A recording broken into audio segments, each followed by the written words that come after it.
बॉलीवुड में कई ऐसे स्टार्स हैं जो आज भी जमीन से जुड़े हुए हैं। इन एक्टर्स ने काफी संघर्ष करते हुए हिंदी सिनेमा में अपनी पहचान बनाई और आज ये बॉलीवुड पर राज कर रहे हैं। आज हम आपको एक ऐसे ही अभिनेता के बारे में बताएंगे।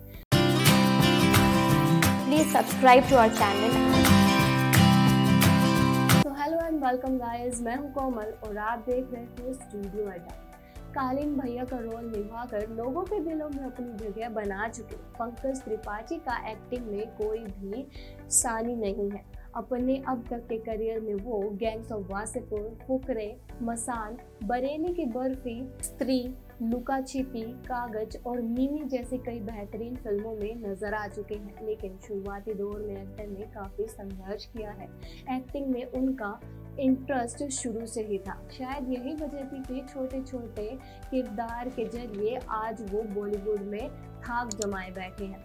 किसी भी एक्टर के लिए अगर वो फिल्मी बैकग्राउंड से नहीं है तो एक्टिंग की दुनिया में अपनी जड़ें जमाना कोई आसान काम नहीं है। लेकिन पंकज त्रिपाठी ने इस काम को बड़ी आसानी से कर दिखाया। अपनी जिंदगी में उन्होंने एक समय ऐसा भी देखा है जब वो काम की तलाश में अंधेरी की सड़कों में भटका करते थे। सालों तक उनके पास कोई काम नहीं था। उन्हें खेत में भी काम किया है, लेकिन आज वो साल भर में कई बड़ी फिल्मों का हिस्सा बने नजर आते हैं। करियर की शुरुआत उन्होंने भले ही छोटे किरदार निभाकर की हो, लेकिन आज उनका किरदार कहानी की डिमांड पर ही लिखा जाता है। उनका किरदार स्क्रिप्ट के इर्द गिर्द ही बनाया जाता है। पंकज त्रिपाठी आज बॉलीवुड के मोस्ट वर्सेटाइल और टैलेंटेड एक्टर माने जाते हैं। उन्होंने अपनी दमदार एक्टिंग का लोहा मनवाया है और दर्शकों के दिलों में खास जगह बनाई है। पंकज पर्दे पर हर किरदार में जान फूंक देने वाले मंजे हुए कलाकार माने जाते हैं। हालांकि पंकज के लिए बॉलीवुड में अपनी पहचान बनाना उतना आसान नहीं था। इस मुकाम तक पहुंचने के लिए एक्टर ने काफी संघर्ष किया था।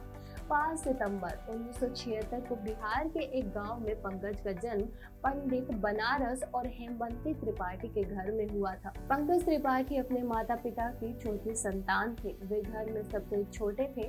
पंकज का बचपन काफी गरीबी में बीता। उनके पिता किसानी किया करते थे और पुजारी का काम भी किया करते थे। 17 साल की उम्र तक पंकज भी खेती बाड़ी कर परिवार का हाथ बटाया करते थे। हालांकि पंकज को गांव में होने वाले कार्यक्रमों में भाग लेना काफी पसंद था। जब वे किशोरावस्था में पहुंचे तो उन्होंने नाटकों में लड़की की भूमिका निभाई और इसके चलते वे गांव में काफी फेमस हो गए थे। 12वीं की पढ़ाई पूरी करने के बाद पंकज आगे की पढ़ाई के लिए पटना आ गए थे, लेकिन उनके अंदर एक्टिंग का कीड़ा कुलबुला रहा था। इसके बाद वे थिएटर्स में काम करने लगे और साथ ही कॉलेज की राजनीति में भी बढ़ चढ़ कर भाग लेने लगे। एक रैली के चलते उन्हें एक हफ्ते तक जेल भी जाना पड़ा था और उस दौरान उन्होंने कई नुक्कड़ नाटक किए और फिर उनका नाटकों के लिए प्यार और बढ़ता चला गया। जब एक्टर थिएटर में नाटक करने लगे तो उन्होंने वहां बहुत कम पैसे मिलते थे। उन पैसों से एक्टर का गुजारा करना मुश्किल था। एक्टिंग में करियर बना पाऊं या नहीं, इस डर के चलते पंकज ने पटना के ही एक 5 स्टार होटल में काम करना शुरू कर दिया था। इसका खुलासा पंकज ने ही अपने इंटरव्यू में किया था। हमने तो ये भी सुना कि आप शेफ का काम भी करते थे। हाँ जी, मैं होटल में नौकरी किया। मैंने बहुत घाट के पानी पिया हूँ। मैं घाट का पानी पी के इस घाट पे आया हूँ और फाइनली आज अमृत रत्न भी पा लिया। साल 1993 में पटना में पढ़ाई के दौरान पंकज त्रिपाठी एक बार अपने गांव गए थे। वो गांव में अपनी चचेरी बहन के तिलक में गए हुए थे। इस दौरान उनकी मुलाकात मृदुला नाम की एक खूबसूरत लड़की से हुई। पंकज को पहली नजर में ही उनसे प्यार हो गया था और तय कर लिया था कि वो शादी करेंगे तो सिर्फ इसी लड़की से। बहन की शादी के बाद वे रिश्तेदार बन गए तो पंकज की मृदुला से बातचीत शुरू होने लगी और बातचीत प्यार में बदल गई। मृदुला कोलकाता की रहने वाली थी, इसलिए पंकज साल 2 साल में एक बार उनसे मिलने कोलकाता चले जाया करते थे।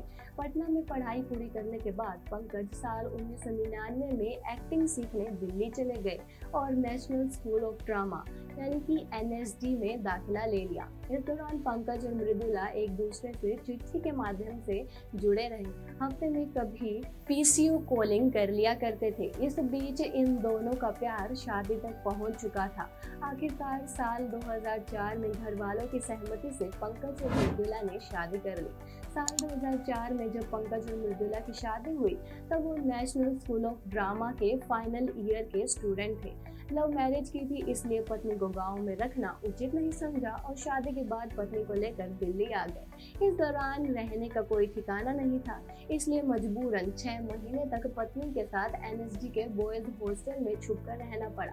साल 2004 में ही एनएसडी के पास आउट होने के बाद पंकज एक्टिंग में हाथ आजमाने अपनी पत्नी को लेकर मुंबई चले गए। इस दौरान मृदुला ने हर मोड़ पर पंकज का साथ निभाया।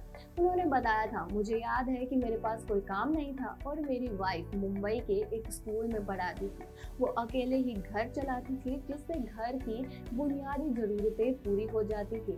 मुझे नहीं लगता कि मेरे पास बहुत दुखद संघर्ष की कहानी है। मुझे कभी भी स्ट्रीट लाइट के नीचे नहीं बैठना पड़ा और ना ही रेलवे स्टेशन पर सोना पड़ा। हम एक कमरे के छोटे से किचन हाउस में रह रहे थे और वो दिन भी कमाल के थे। इधर पंकज त्रिपाठी अपने एक्टिंग के संघर्ष में जुट गए। वो दफ्तर भटकने लगे। वहाँ दरबान उन्हें रोक दिया करते थे। जब दरबान उनसे पूछते थे कि किसने बुलाया है तो वो कहते थे कि बुलाया नहीं है, ईश्वर जी ने भेजा है।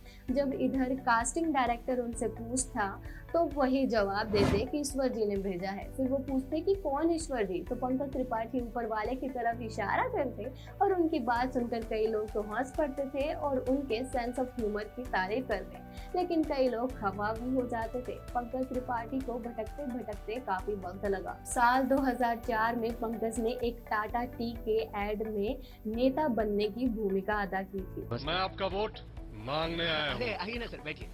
रामू काका, सर के लिए भी एक चाय। अच्छा सर, वैसे मतलब आपका भंवरलाल भंडारी। और क्वालिफिकेशन?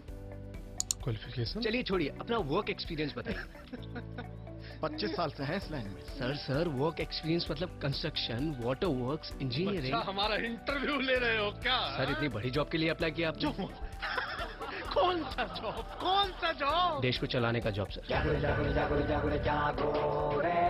खैर चलिए। हर सुबह सिर्फ उठो मत। इसी साल एक्टर को अभिषेक बच्चन और भूमिका चावला स्टारर फिल्म रन में भी काम करने का चांस मिला था। हालांकि इस फिल्म में किसी ने भी पंकज के किरदार को नोटिस नहीं किया था। करियर के शुरुआत में पंकज के लिए खुद को साबित करना कोई आसान काम नहीं रहा था, लेकिन इंडस्ट्री में अपनी मौजूदगी दर्ज कराने के लिए पंकज को काफ़ी मेहनत करनी पड़ी थी। पंकज त्रिपाठी ने अपने एक इंटरव्यू में बताया था कि करियर के शुरुआत में काम मिलने काफ़ी दिक्कत हुई थी। साल 2004 और 2010 के बीच तो उन्होंने कुछ भी नहीं कमाया था। उन्होंने बताया था कि उस वक्त उनकी पत्नी मृदुला ही घर के खर्चों का बोझ उठाती थी। वो अंधेरी घूमते लोगों से विनती किया करते थे कि उन्हें कोई काम दे दे। उस संघर्ष के समय में उनकी पत्नी मृदुला ने घर के किराए से लेकर अन्य बेसिक जरूरतों का सारा बोझ उठा रखा था। 6 सालों तक काम न मिलने के बाद पंकज त्रिपाठी को अनुराग कश्यप की multi starrer film gangs of Wasseypur से बड़ा ब्रेक मिला। मनोज बाजपेयी, नवाजुद्दीन सिद्दीकी, पीयूष, रिचा चड्डा और हुमा कुरैशी स्टारर। इस फिल्म में पंकज ने सुल्तान कुरैशी का किरदार निभाया था। दर्शकों ने उनके इस किरदार की काफी तारीफ की थी। इस फिल्म से उन्हें पहचान मिली और फिर उनकी चल पड़ी। सिंघम रिटर्न्स, मशान और सुपर 30, गुंजन सक्सेना, अंग्रेजी मीडियम, मिमी, ओ माई गॉड 2 और स्त्री जैसी कई बड़ी फिल्मों में अहम रोल निभा चुके Pankaj Tripathi web series Mirzapur, criminal justice में नजर आ चुके हैं। इसके बाद पंकज त्रिपाठी ने कभी पीछे मुड़कर नहीं देखा और आज वो सफलता के इस मुकाम पर हैं। तो ये थी पंकज त्रिपाठी की कहानी और हमें भी इनसे सीखना चाहिए कि हमें किसी भी मोड़ पर हमारी हिम्मत नहीं हारनी चाहिए। तो आपका इस पर क्या कहना है वो आप हमें कमेंट सेक्शन में ज़रूर बताना। और अगर आपको मेरी ये वीडियो पसंद आई है तो वीडियो को लाइक और शेयर करना मत भूलना और ऐसी नई अपडेट्स के लिए स्टूडियो अड्डा को सब्सक्राइब ज़रूर कर लें, क्योंकि हम आपके लिए ऐसी ही कहानियाँ, नई एंटरटेनमेंट की न्यूज़ लाते रहेंगे। धन्यवाद।